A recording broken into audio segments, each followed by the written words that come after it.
Yo, what's going on? Welcome back to the channel. This is going to be a review with an outlook at the end as usual. You know, this is not financial advice, just my perspective, the way that I do things, and the things that I've learned. I will be sharing that here today, as usual, every week, like clockwork, right? But we always like to start off with, well, I always like to start off with the economic calendar. So let's go ahead and pull that up so we can go and see what transpired over the past week and what to look forward to this upcoming week.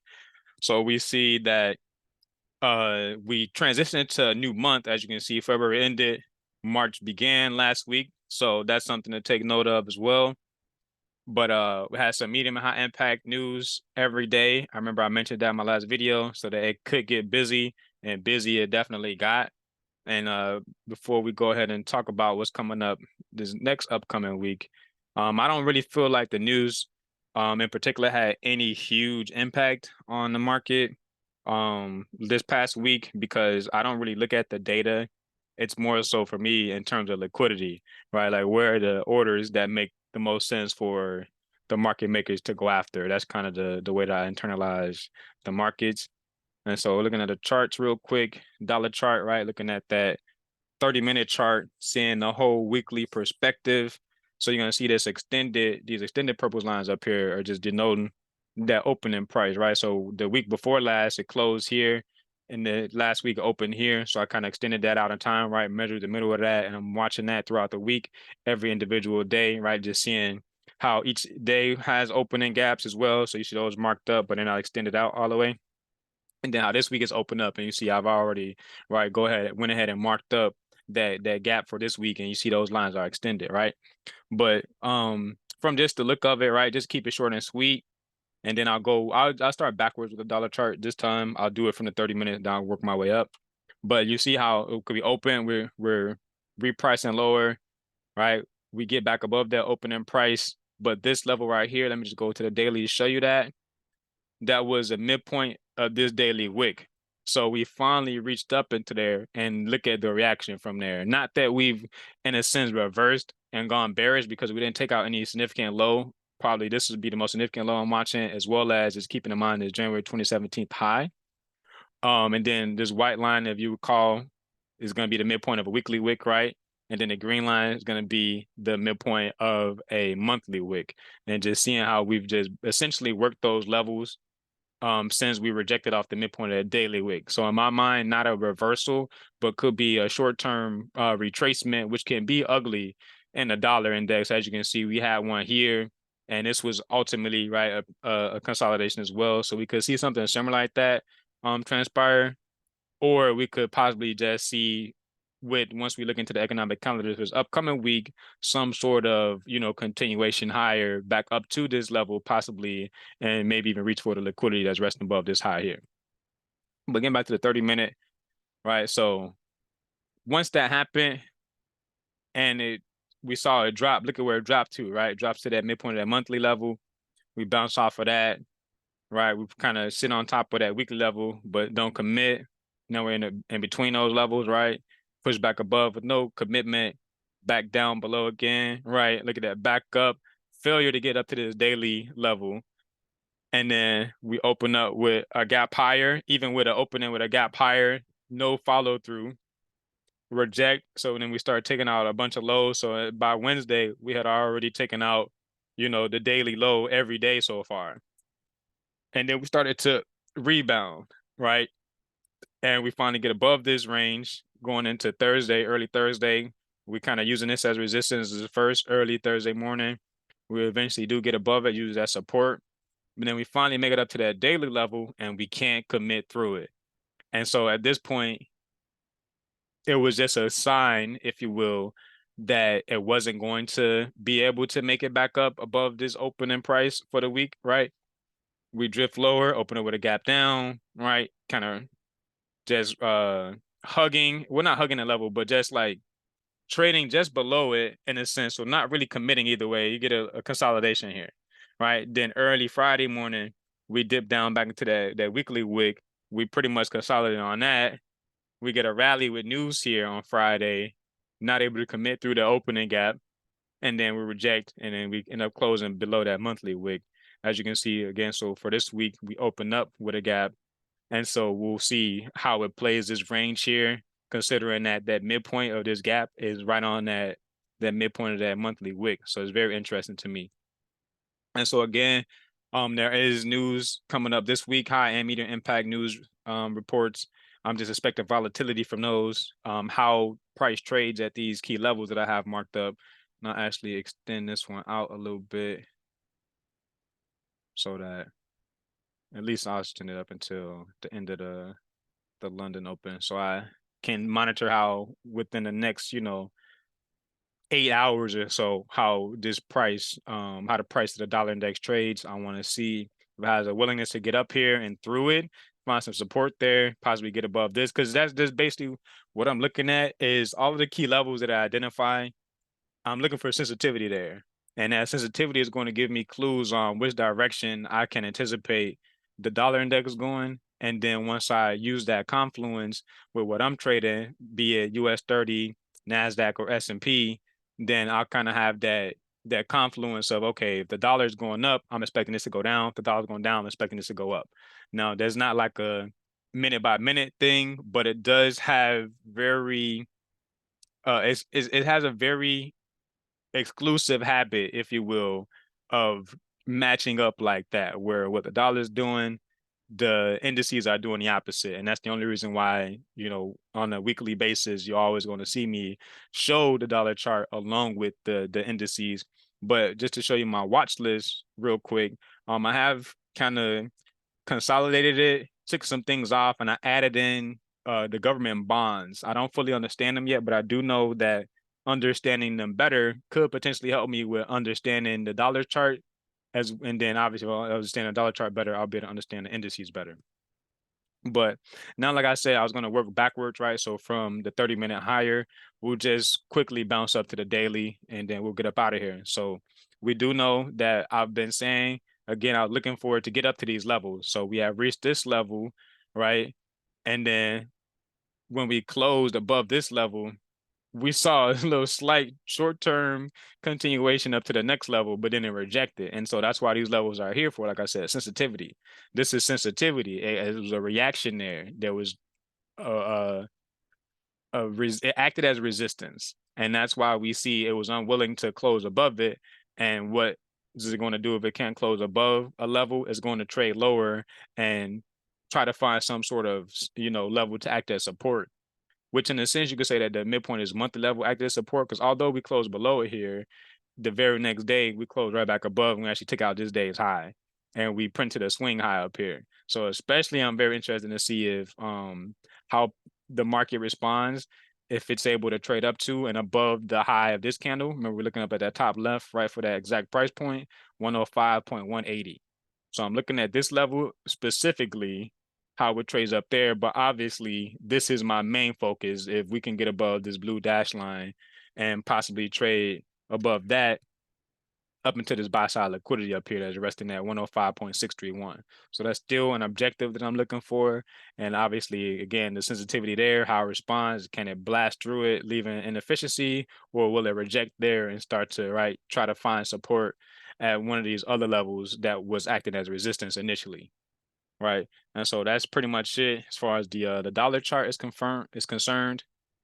Now going to Dow Jones, because that was what my focus was last week. I believe that the title of my video specifically said Dow Jones.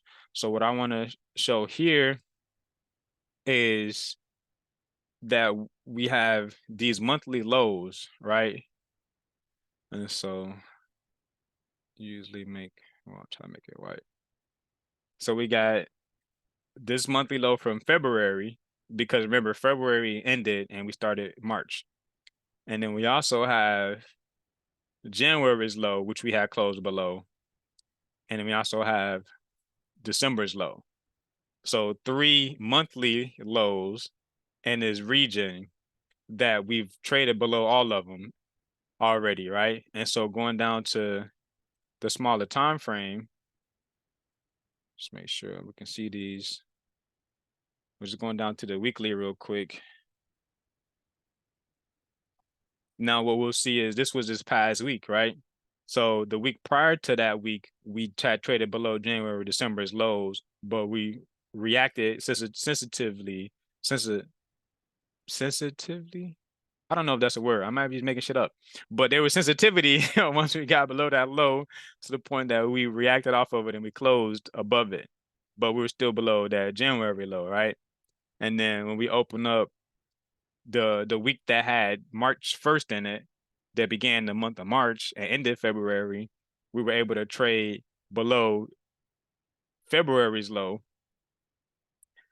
in March and quickly rallied away from it, right? And that also included trading back above December and January's lows.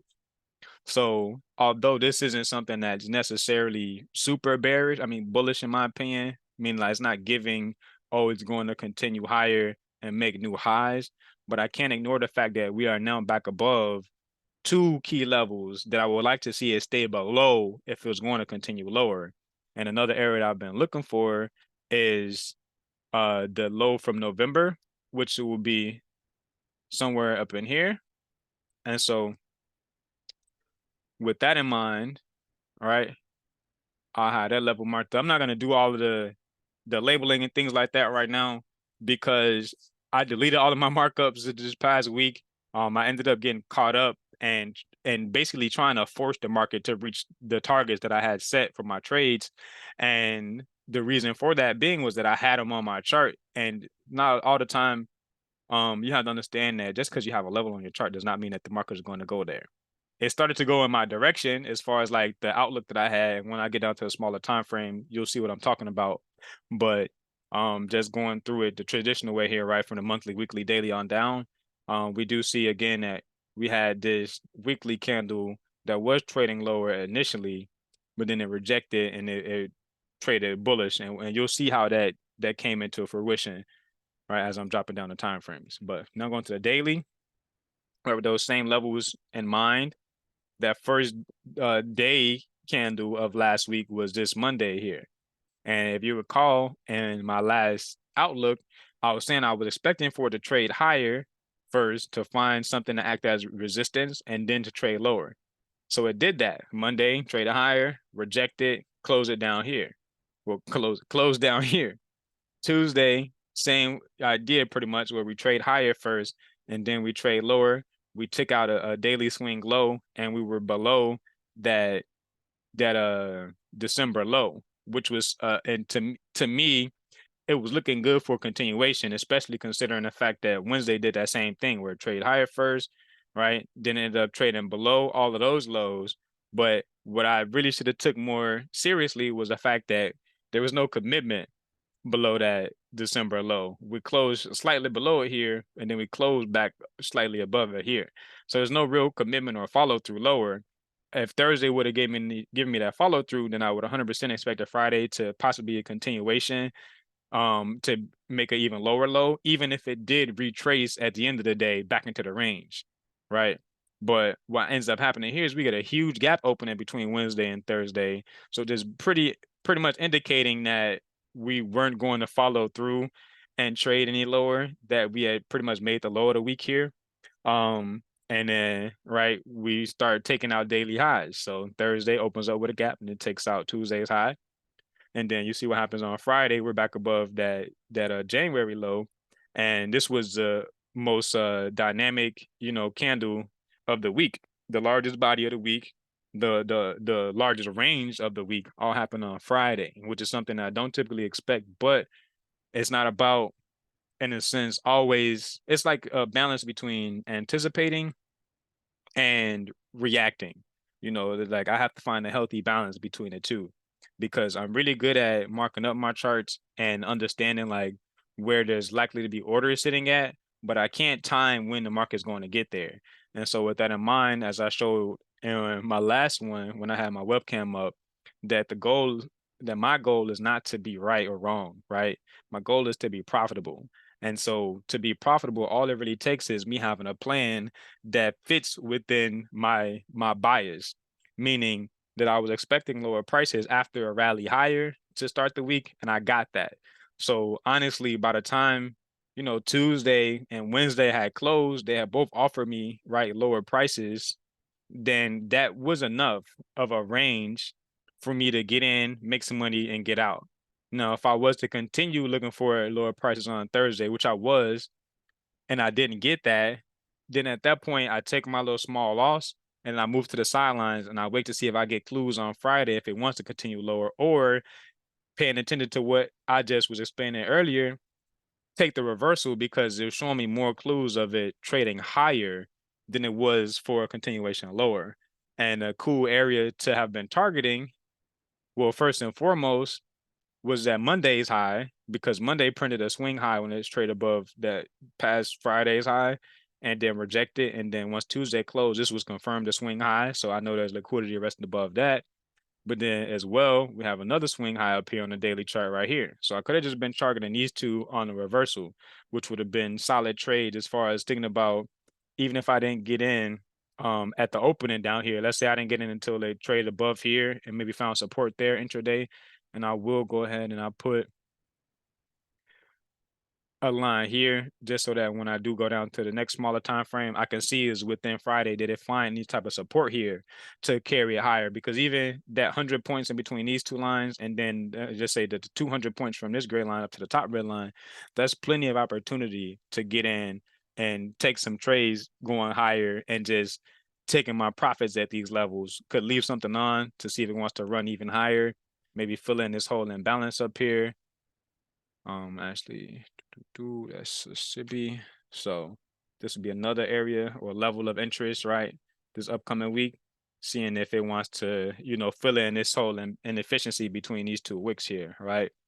And that could have been another target for me if I was to have paid myself at these two levels and then left a little bit of piece on over the weekend and see if this week it wants to continue higher and to reach my third target up there. But now going down to the hourly chart, so the 60-minute.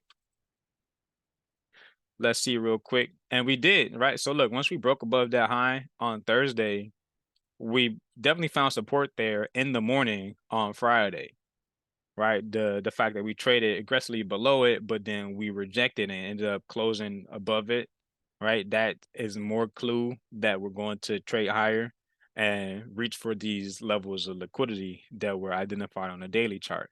And it did all of that. So very solid. Once it traded down here, you see a little bit better on an hourly chart how there was no commitment below. Every time it got down there below those monthly lows, we were, pretty much consolidating, not really committing to go lower, pretty much just building up, in my opinion, what it looks like it was accumulating long orders so that anybody that was selling, right, they were counterparty to anybody that was buying. And then eventually they were, they released the market higher and the buyers were able to take profits. Just again, from my perspective, that's how I see it. But last time frame I'll do, going down to that 30-minute. And we see how on the 30-minute, usually, I had those daily dividers and stuff like that. Like I said, I did delete all my markups, but this week opened up at 6 p.m. And you see I changed the time and everything. So again, look, man, what the cool thing about this is I'm a savage. When there's something I got my mindset on, I'm gonna go to whatever lengths I have to get better at it. And this is one of those things for me. So, even having a scrap everything that I had already previously marked up and stuff like that, I'm not a lazy person. I can easily mark all of those things back up. Those same levels are still the same levels, right? But I don't need to have my chart cluttered with it because it was clouding my judgment last week, right? So I made the necessary adjustments that I feel like I needed to make to be better this week and every week moving forward. But yeah, so this was that gap in between the close from that 2 Fridays ago and the opening of last week. So not a huge gap, but we did have one, right? And so let's just take a closer look at that. As far as, all right, that was a closing price. And then we have the new opening price, all right? And so look at that. Look at how we worked it here early Monday. We saw a blast from that back above, right? Remember that January low. We worked that January low. After, right, we tapped that again. We break through it, act as resistance here. We get below that December low. we get below that February low, right?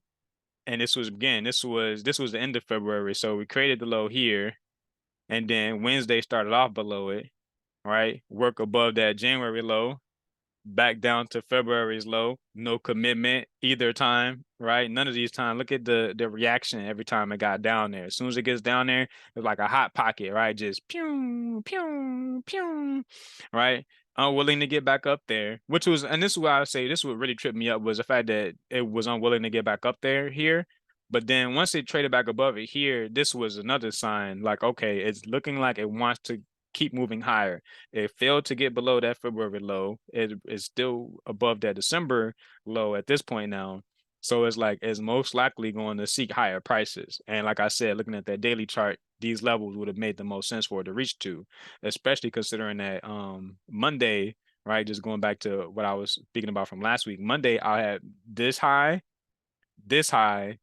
and I had this high all marked up as potential areas that I would want to see a trade above before that continuation lower, and we got that, but only traded above the first one, right? And so the reaction from there all the way down here, that alone was about 600 points of movement to the downside.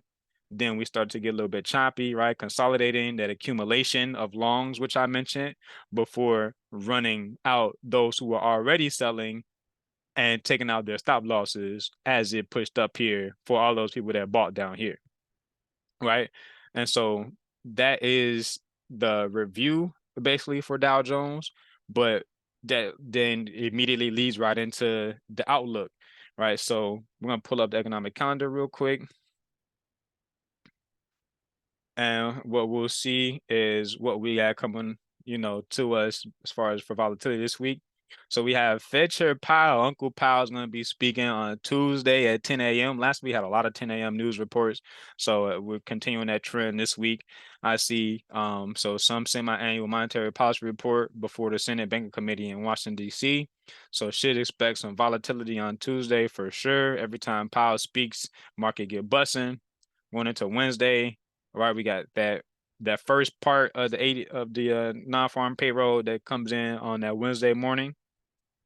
And then we also have Fed Chair Powell speaking again after that, hour and 45 minutes after that, as well as that Joe's job opening. And then in the evening, well, not even in the afternoon, 10-year bond auction. And that's why I had to add those right assets to my chart, because I want to understand this a little bit more and how I can use it for confluence with my trade ideas for the US stock indices. Thursday, unemployment claims. And then Friday, we have NFP, right?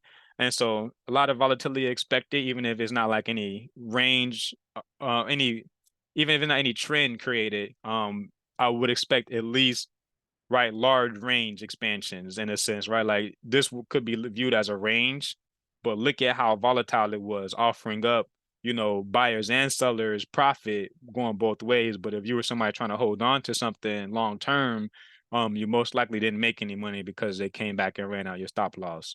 Unless again you were one of the buyers that bought down here, they haven't ran back down there to take you out yet, so you're still able to capitalize off of all the rallies that it does potentially this week to go and run more stop losses out of people who are already short. But so as far as an analysis, right, for this week, I'm going to jump over to this layout and I'll go to the 30-minute. And so what was cool about this one is, as you can see on here, I have that gap for the week already denoted. That's all this layout is really for. It's just to denote every time there's that gap in between weeks. I have those extended out into the future, because what I've learned is that there are orders potentially going to be induced into the market at these levels. And so it makes sense for the market makers to have price, right, retrade to these levels to try to see what type of liquidity can be brought into the marketplace. And so the reason why you see down here, this is using that compare symbol. You're able to add another asset at the bottom if you want, and you can change up how it looks with candles or a line chart or whatever. This is called an area. And pretty much the reason I brought this up was just to real quick show something called divergence, and how that divergence pretty much gave the clues that this market was going to run higher, but at the time, in real time, it can be hard to track these things if you don't have the experience, right, to take advantage of it. But so just utilizing this trend line tool right here, right? I want you to take note of this is a representation of the dollar index chart, right? But I want you to take it into consideration how it's ever so slight, but is a slant up, meaning that this high was taken out here with this high. And so what I would like to see when I was mentioning about, how these assets tend to do the opposite of each other, right? If this makes a higher high, I would expect for at that same time for a lower low to print, right? In Dow Jones and NASDAQ and S&P. But what we end up getting instead, right, was just higher lows, right, the whole time. And depending on which one, right, I use, instead of us getting a lower low at the same time it's made a higher high, I got a higher low, which is a crack in correlation, right? One has to be lying. And so it turned out there was a dollar chart that was lying. And going back to the dollar chart and showing you that lie that it told, that was when it was trading back up to this daily, level that was acting as a resistance. So it did trade back above an old high, but it quickly rejected when it did. And if you look at the time of this candle, 1:30 p.m., when it started to, trade back lower, look at the time of the candle over here on the 30-minute when this started to run. You see that? 1:30 p.m. So we finally got a real commitment back above this opening price for the week. Remember, this was that opening price. Extend those out, right? So we got a commitment back above that. You see, this is a very aggressive candle. There's a lot of magnitude in there, and it left inefficiency. And then if I just extend that inefficiency out in time, we'll also see that it never even had the ability to trade back down to it. You see, it was so aggressive of a candle here, pretty much solidifying that it was seeking higher prices. And where did it trade up to? Very close to another area of where there was a gap between weak openings. And that's again why I have a whole layout dedicated just to this, because just looking at it from this perspective could have been able to capitalize off of all of this movement here, because this isn't time of day to really be taking a trade. This is the close of a session, right? This is the Asian session, the Asian range, and then this is up in here. It gets to that London session. So what's cool about this is that for that London session, it traded below the lows from the Asian session. And it basically, what did it do? It rejected, right? We got to close below it, no commitment. Very next candle back above, taking out that high, this high, and swing highs here, just kind of indicating that it was still, in a sense, bullish. Like I said, also the fact that it could not reach down to its inefficiency and use that as support, it didn't need to. It uses low as support. And then from there, as you can see for the rest of the day, all it did from there was just run higher until we got into that New York where there was news here. We got some manipulation, right? Looking like it was going to go lower. Look at how the candles closed. They closed up, they closed black, they closed bullish. And then we just saw a continuation after that. And so that was just a real quick, introduction, exposure to this concept called divergence. And you'll see a little bit more of this moving forward, just because I myself are going to be more focused on it. And a lot of trades that I take will have this as a confluence moving forward as well, because this is fucking powerful. But with that said, I do believe for the most part, I've given a little bit of a outlook, if you will. Nothing crazy, right? Because like I said, there's a lot of news. When Powell speaks, shit gets crazy. But for the meantime, very short term, I would be anticipating, right, for Dow Jones to reach that 33514 level at some point this week. The only place I can really see right now on the 30-minute that I would be personally willing to use, or that I will be myself watching, right, is going to be this inefficiency here. And so I want to see, right, if price can get down here, how it responds, if it's able to find some support, break a no high or something like that on like the 5-minute or so. That's where I usually look for my entries. And then from there, try to find like some sort of a trade up into this level. And then depending on the day of the week as well, though, right? I don't want to be trying to do this shit when Powell's about to speak, because I mean, if he starts speaking and it wants to drop down before it runs higher, it may go and retest one of these old highs that it broke. You know, it can get really crazy, like within minutes. And I showed you that before. I think I recorded CPI and one other news event that was high impact. And so you can kind of see what I mean when I say about the volatility that kicks into the marketplace when we have speakers like that. Or news reports like that coming out that could potentially, right, send the market in some sort of a very quick manipulated, you know, false move, if you will, or even if it's the real move and it just doesn't give you a chance to get in at all, and it just like drags those people that were on the wrong side of it, you know what I'm saying, until they can't take it anymore, right? But yeah, so that's pretty much it. Thanks for tuning in. Any questions, comments, concerns, you can leave a comment, ask a question in the comment section. I'll be sure to get back to you. Other than that, if you feel like you learned something, if you just appreciate, me taking my time and sharing my experience with you, I definitely appreciate it. But other than that, I'll talk to you guys on the next one. Peace.